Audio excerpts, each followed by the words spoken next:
Assalamualaikum warahmatullahi wabarakatuh. Saya Pandiri, saya Muhammad Indra Darmawan dari Fakultas Psikologi Universitas Kosovo. Saya ingin memaparkan tugas kedua dari Bapak, yaitu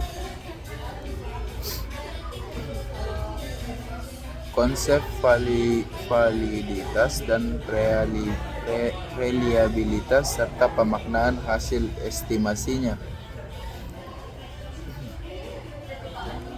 Nah, inferensi statistik. Apa itu inferensi statistik? Inferensi statistik adalah proses menarik kesimpulan tentang polusi berdasarkan data yang diperoleh dari sampel. Di dunia nyata, sangat jarang kita bisa mengumpulkan data dari seluruh anggota populasi karena keterbatasan waktu, biaya, tenaga, dan akses. Oleh karena itu, kita menggunakan sampel sebagian kecil dari populasi untuk memperoleh informasi, dan dari informasi tersebut kita membuat dugaan atau kesimpulan tentang keseluruhan populasi. Misalnya, jika kita ingin mengetahui rata-rata tinggi badan seluruh mahasiswa di Indonesia,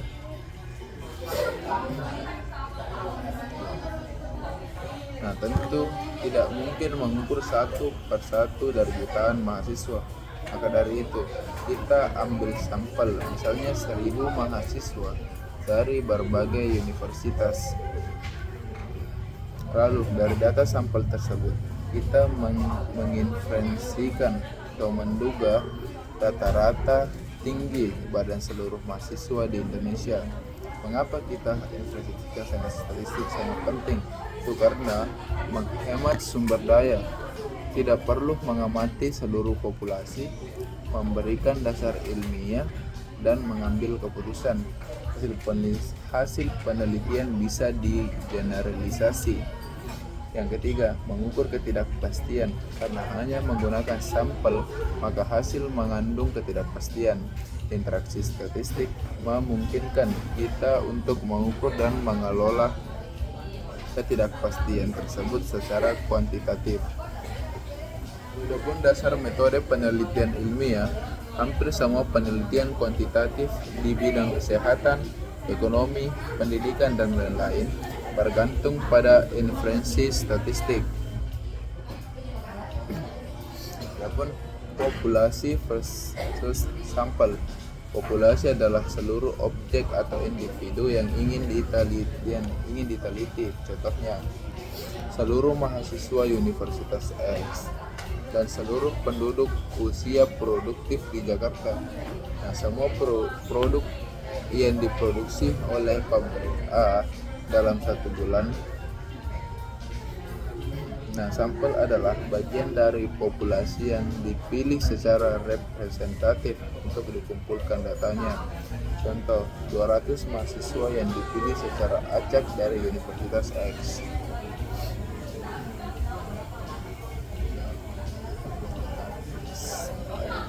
Sampel harus representatif, mewakili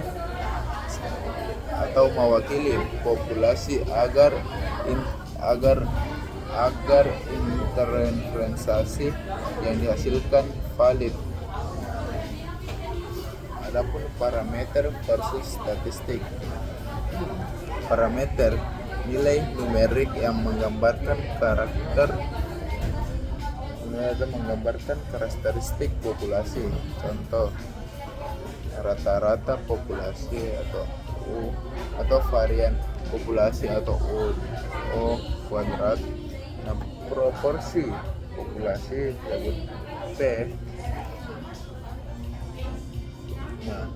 Parameter tidak diketahui secara pasti, dan inilah yang ingin kita duga melalui inferensi.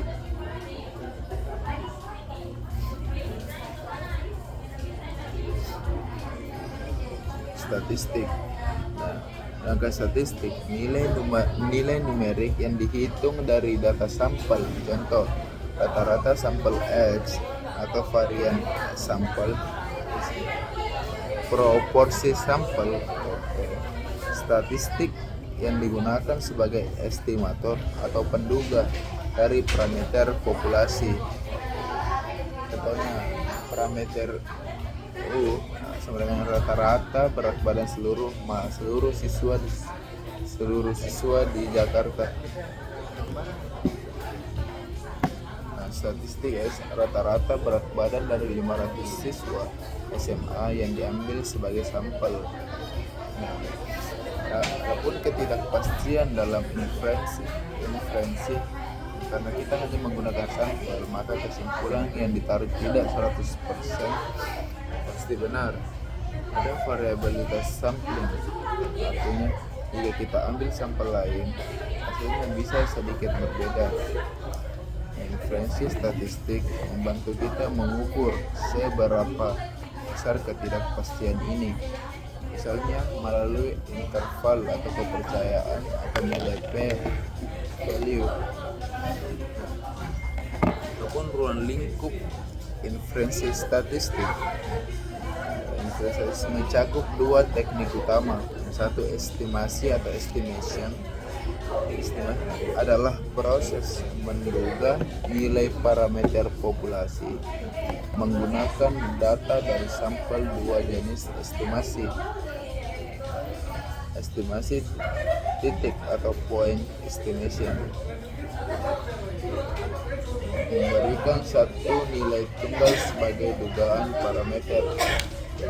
Itu adalah estimasi interval atau interval estimation, memberikan rentang nilai interval yang memungkinkan besar memuat nilai parameter yang sebenarnya. Kedua, adapun pengujian hipotesis testing adalah prosedur untuk menguji kebenaran suatu dugaan atau pernyataan tentang parameter populasi berdasarkan data sampel. Kita membandingkan dua pertanyaan hipotesis nol atau biasa disebut H0, hipotesis alternatif atau H1, lalu memutuskan apakah cukup bukti untuk menolak H0. Analogi seperti proses pengadilan. H0 terdakwa tidak bersalah atau kita bisa sebut asumsi awal. H1 terdakwa bersalah. Data sampel, bukti yang telah dikumpulkan, dan keputusan tolak H0, vonis bersalah, gagal tolak H0, dan vonis tidak bersalah bukan berarti tidak bersalah, tapi tidak cukup bukti.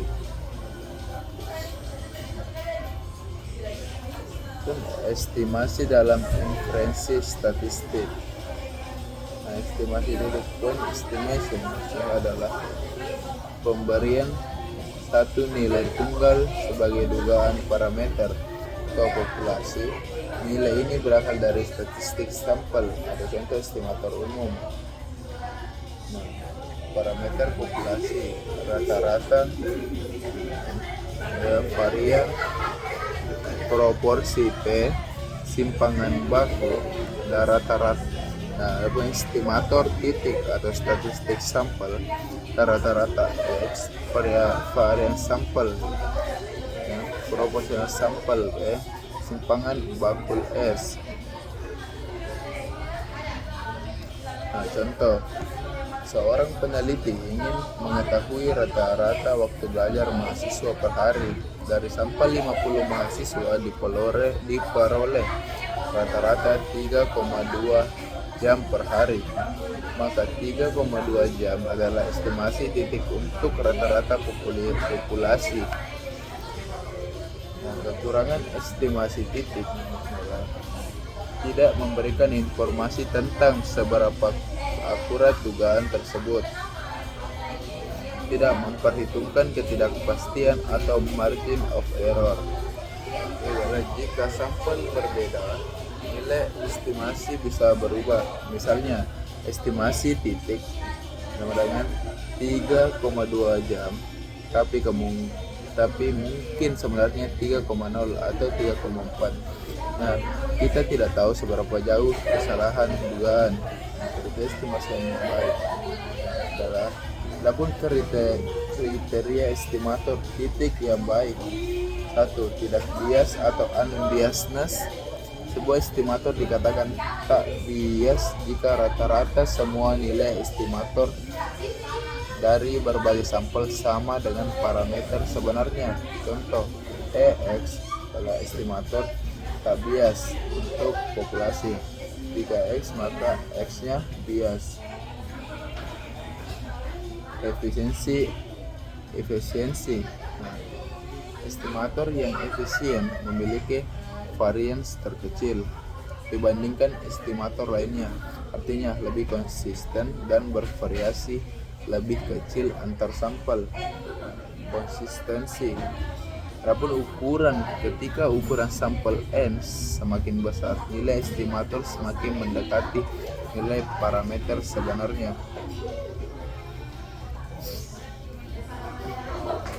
Sufisiensi. Lanjut, estimator memanfaatkan seluruh informasi dalam sampel tentang parameter. Adapun estimasi interval atau interval estimation. Estimasi interval memberikan rentan nilai yang diperkirakan memuat nilai parameter populasi yang sebenarnya dengan tingkat keyakinan tertentu. Adapun konsep kepercayaan confidence interval (CI), interval kepercayaan 95%, artinya jika kita mengambil banyak sampel dan membuat CI atau confidence interval untuk masing-masing, maka 95% dari confidence interval tersebut akan memuat nilai parameter sebenarnya. Bukan berarti ada 95% peluang parameter berada dalam interval ini, karena parameter populasi tetap bukan acak, yang acak adalah intervalnya. Rumus umum confidence internal untuk rata-rata populasi jika diketahui normal. Mana rata-rata sampel dan nilai kritis dari distribusi normal baku, ada nilai kritis dari distribusi student, simpangan baku sampel, dan ukuran sampel. Contoh penggunaan misalnya perhitungan confidence interval misalnya dengan 167 cm sama dengan cm yang 30. Tingkat kepercayaan 90% adalah alfa sama dengan 0,005, karena meter lebih kurang dari 30, meski sering dianggap cukup besar menggunakan distribusi T per 29.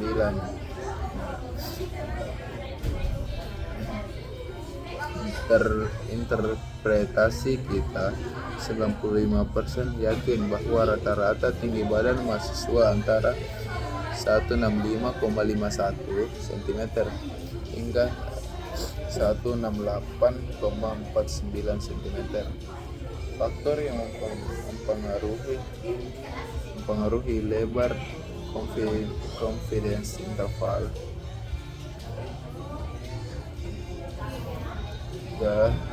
Tingkat baru tiga. Yang pertama adalah tingkat kepercayaan semakin tinggi, misalnya 99% versus 95%.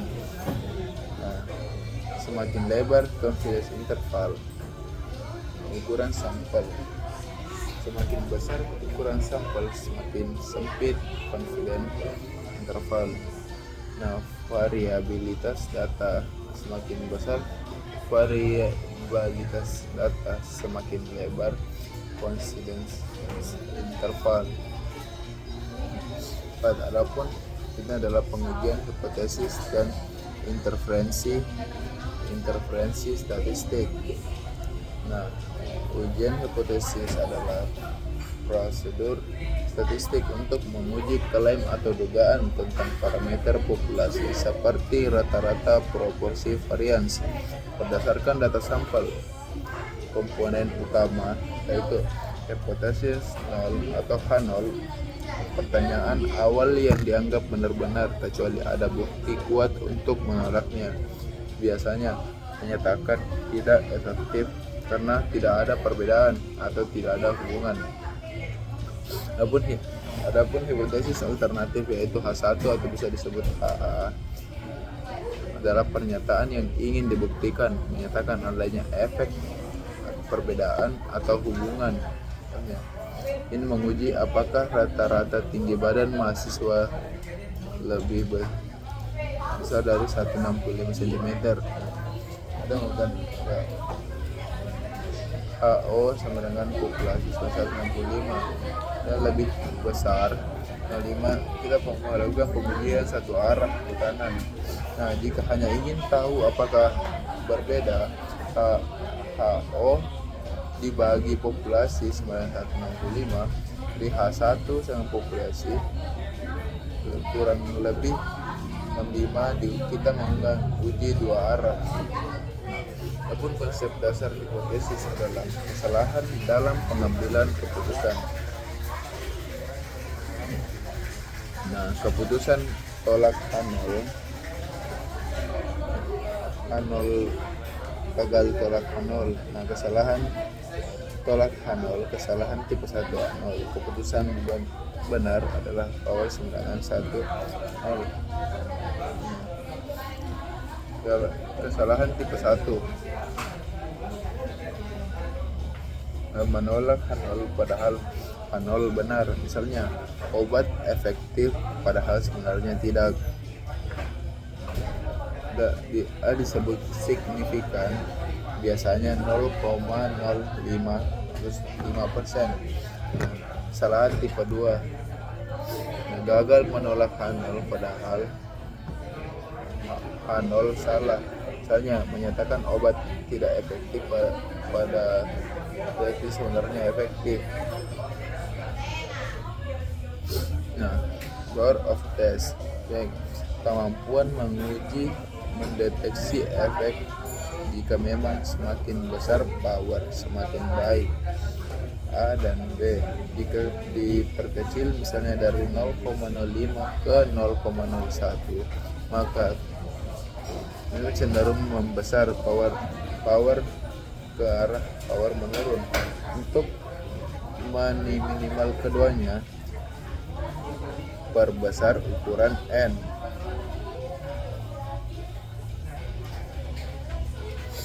Adapun statistik uji dan value. Statistik uji dan statistik, nilai yang dihitung dari data sampel untuk menentukan apakah H0 harus ditolak. Tentunya tergantung pada jenis uji. Ini uji C, uji set, uji test, C, square, dan F dan lain-lain. Nah, ada P value, nilai value atau nilai P. Definisi probabilitas memperoleh statistik uji yang setidaknya se-ekstrim nilai yang diamati. Jika H0 benar, semakin kecil H0 benar, dan semakin kecil value, semakin kuat mungkin melawan H0. Aturan keputusan, jika P lebih kecil daripada S, kita tolak H0. Belum ada cukup bukti untuk mendukung H1. Jika P kurang besar, gagal tolak H0, tidak cukup bukti. Nah, kalau tolak H0 bisa diartikan H0 benar, hanya berarti tidak cukup bukti untuk menolaknya. Adapun langkah-langkah dalam uji hipotesis.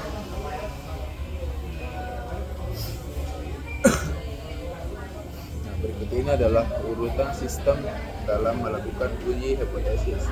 Tentu H0 dan H1 adalah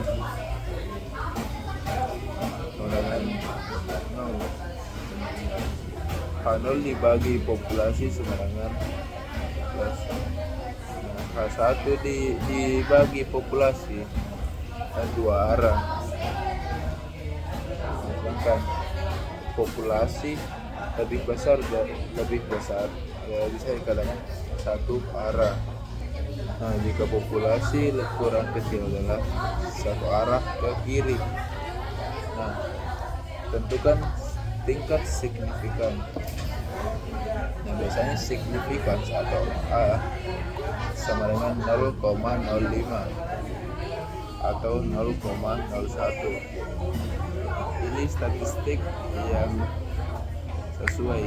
Jika signifikan diketahui, gunakan set test. Jika populasi tidak diketahui dan nilai n kecil, kita gunakan uji t-test. Untuk proporsi kita gunakan uji set test proporsi. Nah, selanjutnya kita tentukan daerah kritik atau bisa disebut critical region yang berdasarkan distribusi dan nilai signifikan. Misalnya uji dua arah A sama dengan 0,05, daerah kritis adalah ada di kedua ekor, yaitu set lebih kecil dikurang 1,96 atau set lebih besar 196. Hari ini kita hitung nilai statistik uji dari data sampel. Nah, kita bandingkan dengan daerah kritis atau gunakan value. Kita selanjutnya membuat keputusan dan interpretasi. Nah, tolak H0, ada cukup bukti bahwa rata-rata lebih besar dari 65 cm. Nah, gagal tolak H0, tidak cukup bukti bahwa rata-rata berbeda dari 165 cm.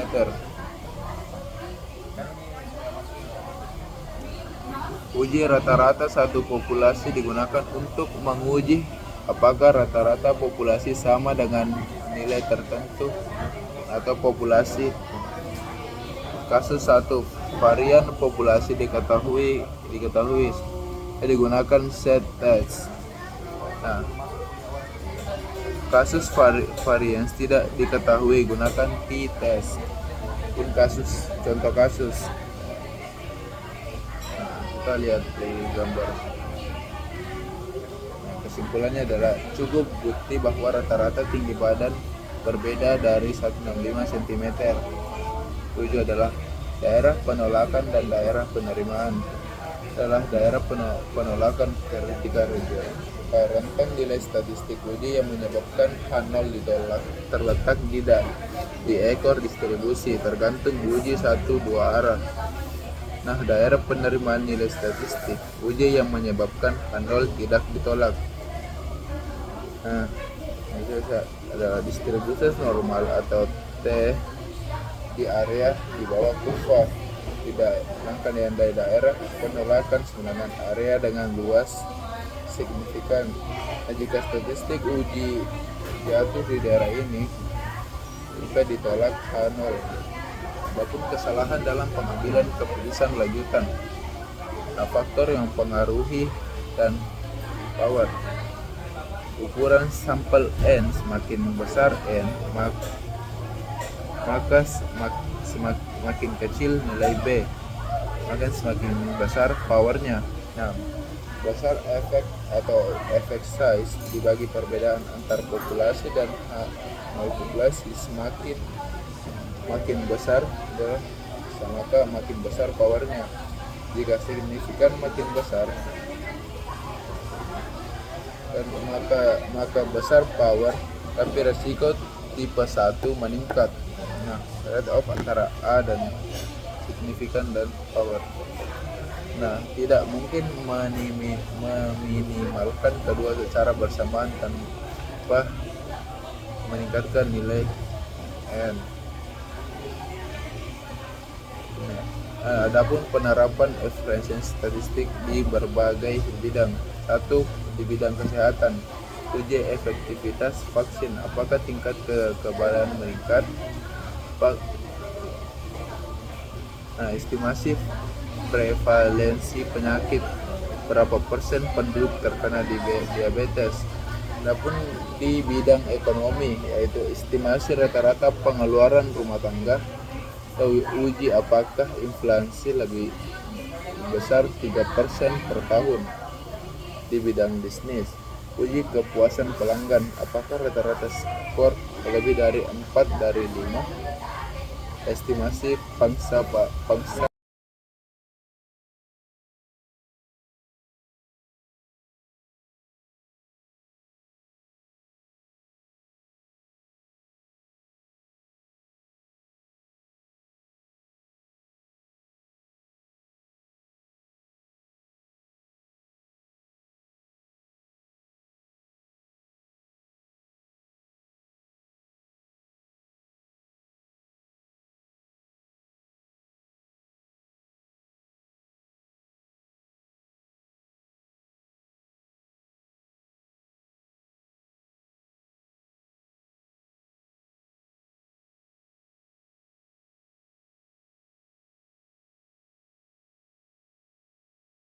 pasar produk baru.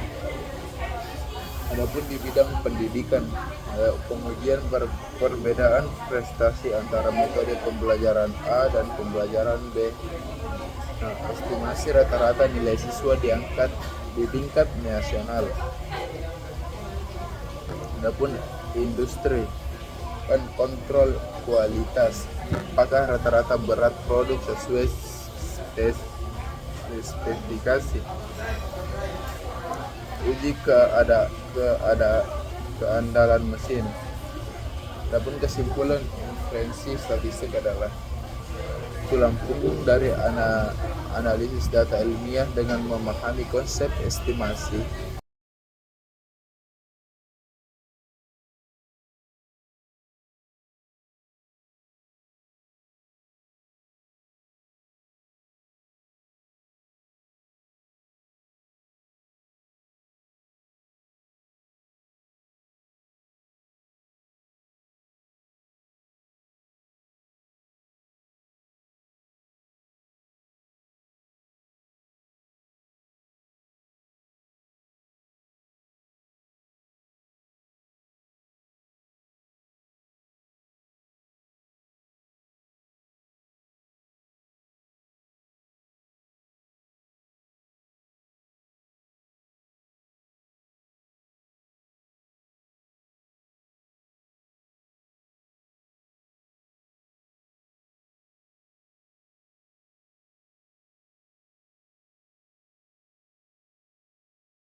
dan pengujian hipotesis kita bisa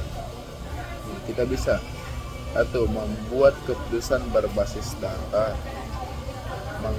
mengelola ketidakpastian, yang ketiga menyederalisasikan hasil dari sampel ke populasi, menghindari kesalahan logika dan interpretasi data. Terhadap teknis, inference test dapat diterapkan secara intuitif jika kita memahami logika di baliknya, menduga tidak diketahui dan bukti yang terbatas, sambil mengukur seberapa besar resikonya.